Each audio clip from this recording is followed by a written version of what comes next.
ఆయన అందరికి నమస్తే. మనము 50,000 పెట్టి ఏసీ తీసుకుంటాం, కానీ 50 రూపాయలు పెట్టి 2 మొక్కలు నాటం.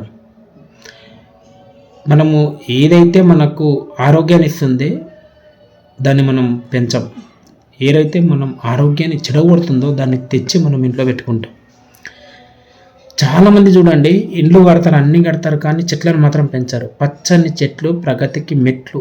మనం చెట్టు నాటితే ఆ చెట్టు అనేది నిన్ను కాపాడుతుంది, నీ కొడుకుని కాపాడుతుంది, నీ మన్మన్ను కాపాడుతుంది. తాతల తరం నుంచి సంవత్సరాల కొద్దీ ఉంటుంది. ఏసీ మహా అంటే ఒక 5 సంవత్సరాలు, అంతే. 5-10 సంవత్సరాలు, అంతకు మించి ఏం పని చేయదు. మళ్ళీ 50,000 పెడతావు. అదే 50 రూపాయలు పెట్టి నువ్వు మొక్కలను నాటితే ఎంతమందిని కాపాడుతుంది.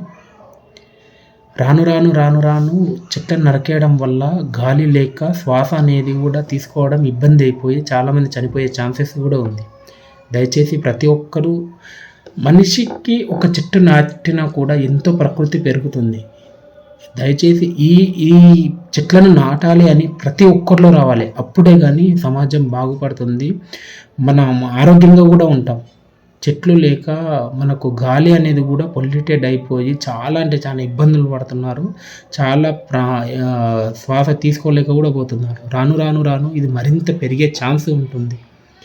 దయచేసి ప్రతి ఒక్కరు ఆలోచించాలి. ఎందుకంటే రాను రాను మోటార్ సైకిల్స్ కానీ, పొల్యూషన్ కానీ ఇదంతా ఎక్కువ అవుతుంది కాబట్టి ఇంకా ఎక్కువ అవుతుంది. కాబట్టి మనం దానికంటే డబల్ చెట్లు నాటడం వల్ల మనకెంతో ఇది ఉంటుంది. లేదనుకోండి మనకు చాలా ఇబ్బందులు పడవలసి వస్తుంది. దయచేసి ఈ వీడియో కనుక నచ్చినట్టయితే లైక్ చేయండి, షేర్ చేయండి, సబ్స్క్రైబ్ చేసుకోవడం మాత్రం మర్చిపోకండి. చాలామంది చూస్తున్నారు కానీ చేసుకోవట్లేదు.